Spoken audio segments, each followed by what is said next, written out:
Good evening, gamers. My name is KarQ. We have another week of Reddit questions from the OverwatchUniversity subreddit. Cue the intro.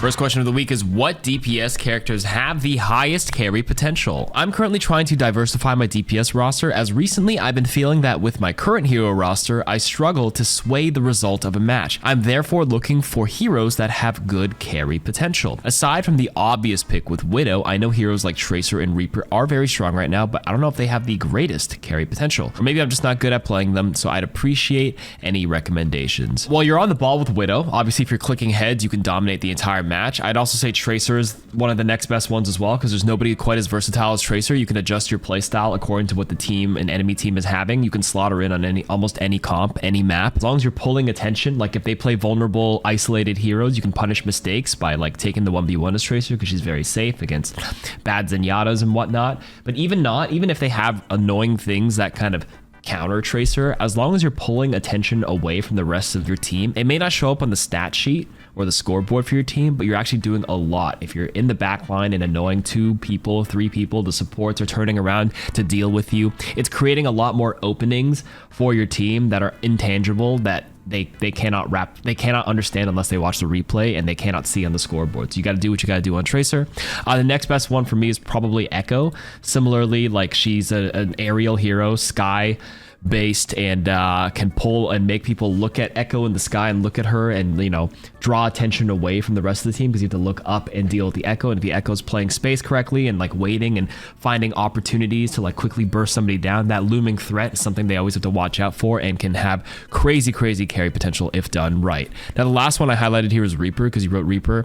I don't actually think he's okay, but definitely not as high as those 3. So Widow, Tracer, Echo. Next question, do people not understand statics play a large role in the game? What is statics? I was talking to a Winston main today who was complaining about losing to a 1v2 against Brig and Zen, and I tried explaining how when Brig had Inspire going and her Zen are healing 15 per second, plus Orb on Brig giving her 45 HP per second, then health packs on Zen, meaning he's healing 25 bursts plus 100 over 2 seconds. Oh, you mean Brig pack, sorry, per Brig pack. And then Discord on him, the Winston, meaning that the combined 215 damage per second they would normally do would be 215 times 1.25, so 286, meaning they kill Winston in under 3 seconds while he does 70 damage per second.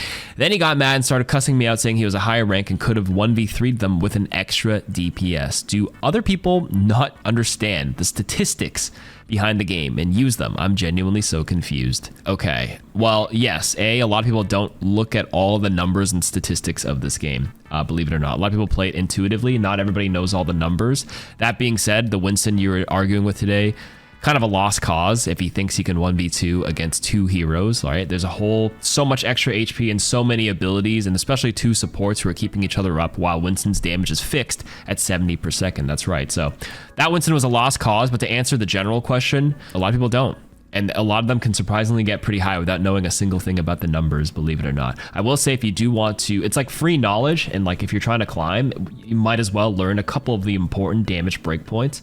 But like off the top of my head, I don't even remember what like Ash's body shot does, believe it or not. I just know that like there's the threat of the headshot, body shot, and like while she's pocketed, just stay away. The exact numbers aren't super important. It's just you have to know the rough TTK of each hero, and that's an intuitive thing that you can pick up by just game experience. But yeah, I mean, you're not wrong with this assessment. This is also assuming that they hit every shot, by the way. Like Brig hits everything, the Zen hits everything. So while the numbers are nice to know, they're not realistic in some cases, where it's like, oh, well, this hero can do this damage per second. But it's like, well, yeah, that depends if they hit everything. And some of them, depending on the hero, don't hit everything. Winston is pretty static, though. You're not wrong, because you can't really miss as long as they're in the range, but you know what I mean? But yeah, not everybody knows. Next question. How good is Diamond rank? Hello, I'm new to the game, probably about 30-ish hours.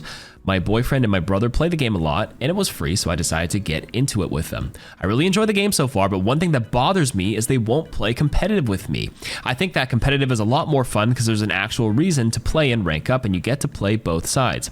Anyway, the point of this post is I played competitive and got ranked silver 3 on support, and I ended up winning 2 games after, and I got like 50% for winning, so gold doesn't seem that far off.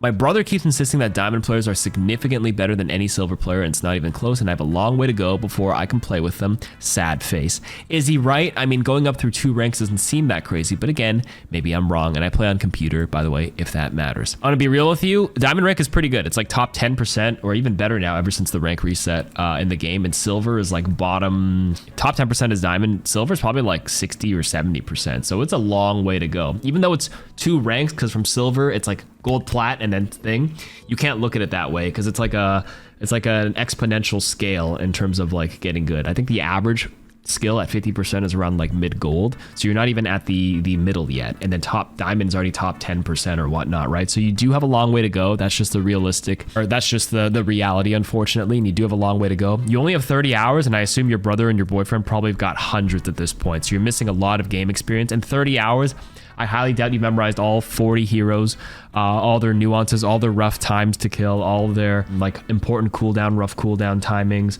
all the maps, all the map environments where all the health packs are, how to play around alt economy. You're missing a lot of game experience, but this is very good though. You started off and got silver. There's people who have been bronze their whole life, so you're off to a good start.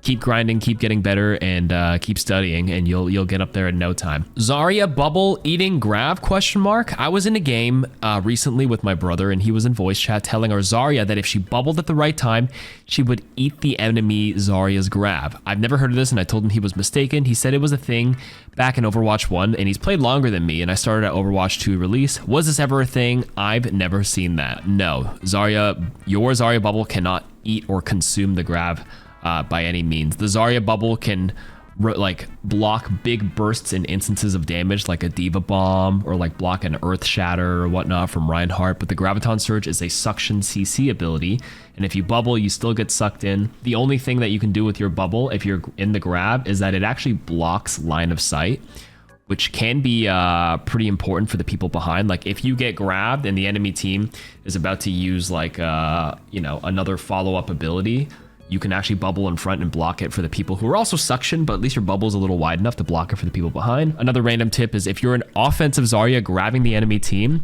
an important tech is that, if you clump them up, you as the offensive Zarya grab them, you actually bubble and you walk into the clump and you break line of sight with your bubble to block heals. So for example, you grab, they use a Zenyatta Transcendence in the grab to start healing everybody behind. You as a Zarya grab, you can walk in between that Zen and a teammate, pop your bubble, and then burst down the person behind the Zen, and they actually don't receive any of the healing because the bubble acts as a line of sight blocker. Don't know why I threw that in there, but maybe that can be helpful for those who are listening. Should I be shooting shield when I have nothing else to do? Hi, I'm new to the game. There'll be times where I'm on control and waiting a corner for the team to respawn so we can attack together.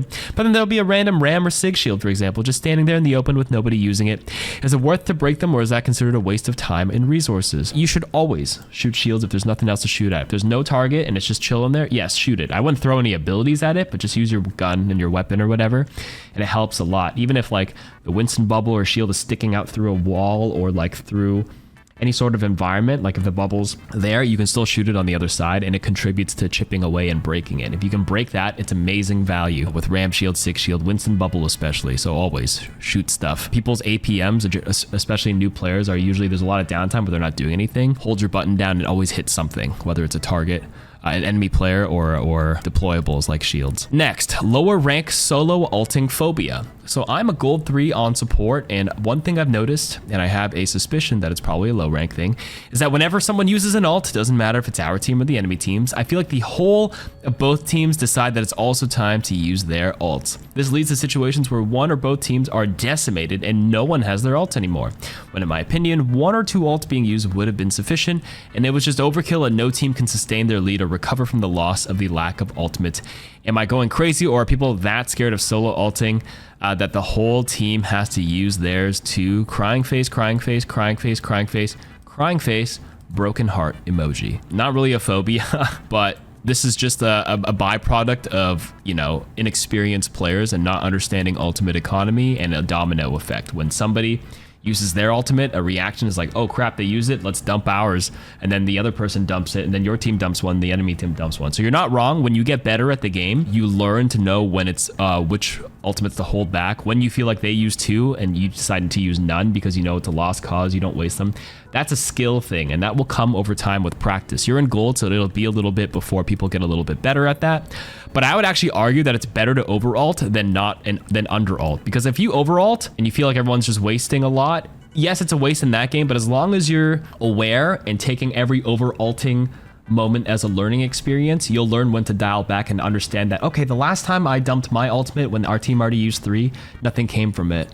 So maybe I'll hold it back the next time. At least you learned something. But if you're like a person who will just hold your stuff forever, you don't get enough learning experience. You don't give yourself the opportunity to fail and mess up. So it'll come with time, learning how to manage your ultimate economy. How do you go from playing in higher to lower elo? Okay, I don't really understand what's going on here. I'm a mid-diamond support and everything makes sense when I play there. People position where they should. People react by using cooldowns. People try to fight and contest for space. If I lose here, it's because I didn't hit my shots or use my CDs poorly or my positioning was bad, etc, etc.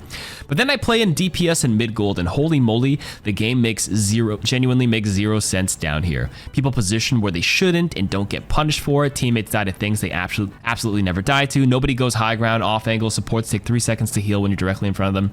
Enemy team will make plays that make zero sense and they'll somehow work. Like I know about my cover, cooldown management, target priority, effective range, but when I play down here, it seems like none of that matters at all because the game is played quote unquote incorrectly. I'll die to the most batshit insane things I've ever seen. Yesterday I got headshot by Hanzo I didn't see and I thought, what the fuck, where was he? And it turns out he was in the middle of my entire team for 4 seconds straight and nobody killed him and he just casually headshot me.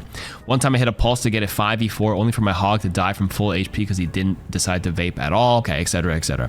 When things like this, I get so overwhelmingly confused I just mentally shut down completely. What I expect to happen and what actually happens is so astronomically different and I don't know what to do. It's like whenever I lose, it's not because I don't know about cover or my aim is worse or my timing is bad, but because I tilt myself hard, not from being angry at teammates, but just because of the sheer confusion. Am I talking out of my ass? What should I do here? Well, at least you're aware of this, right? And you know that you tilt yourself. So obviously step 1 is to not tilt and understand that step 2, you've played at a higher tempo in Diamond before. So playing in gold should be easy, but you're just not expecting it. So this is a part of climbing and a part of matchmaking in any game and in any like performance and competitive game is adapting to your team, adapting to the environment. In your head, you have a fixed way that you understand how to play the game in Diamond, but you don't know how to dial it down and look to punish mistakes, right? Because you assume that because the people in Diamond don't make that mistake, you never learn to punish it. So this is where you take a step back and realize that like you can get away with a lot more. Even though it's incorrect to do this at the higher rank, as long as you're aware, it's okay to like go for this play and punish this person in this area because they're not doing it right. And if you go here, you're not gonna get punished for it. The counter argument is this could build bad habits, but I've always felt that as long as you're hyper aware and you understand that you're adapting to this, you can adapt back later when you climb eventually. So don't confuse yourself. Understand that people aren't going to be where they're supposed to be, and that means you can go for riskier things and push and pull a little bit in gold and see how far you can get away with things. That's what I would recommend. Like, yes, their Hanzo sat in the middle of your team. You'd be surprised at how easy it is to play in certain areas that you shouldn't and actually get away with it and generate value. So that's probably the best thing to do. Figure it out and adapt. Look at the habits and patterns. One thing that gold players especially do is they don't change their patterns. They have their patterns, their habits, and they stick to it. If they have a widow in gold, they always grapple to the same spot. They like never change angles. Even when they're picked out and we know where the widow is, they don't move unless somebody threatens them. Like good widows will take a few pot shots here, but they won't camp that spot the whole time because they know someone's gonna eventually come for them. They're primed and trained and they've adapted at higher elo, so you expect them to move if nobody contests them. But these guys, they don't.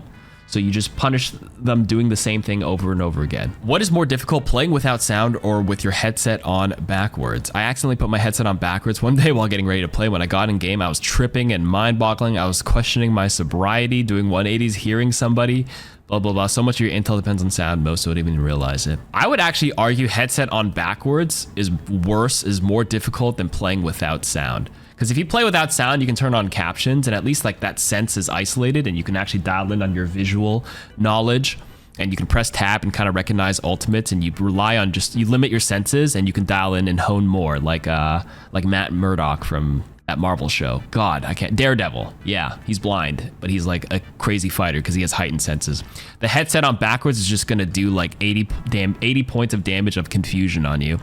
It's going to do so much psychic damage on you, the headset backwards, you're going to trip out. So yeah, if you have a choice, like if your sound is fucked up on your headset, just don't even put it on. Next, how do I know if I'm healing enough as a support? This is the last question of the week. A lot of games I get flamed and trash talked by my team for not healing enough at the end of the game. This last game I had 8k healing while the other support had 19k, 26k, and 12k. However, I had 13k while they were at 6. My team gets mad at me for not healing enough, but oftentimes I'm trying to do damage and not just heal bot our tank against the Bastion. How can I tell if I'm doing enough? Unfortunately, your team is never going to understand the context of the situation. Like, there's too many random people you're going to matchmaking who don't understand that, so it's a lost cause to argue with people and clap back if they like fight you for not healing enough. To tell that you're doing enough is hard to assess. It really just depends on the tank you're playing, the support you're playing, and the matchup. As long as you're healing people where they're not dying, and if you're going offensive and not healing botting and you're generating value by pressuring them and getting kills, that's enough. Don't scoreboard Sally. It's not worth it. People who have 26k healing on a Moira is gonna like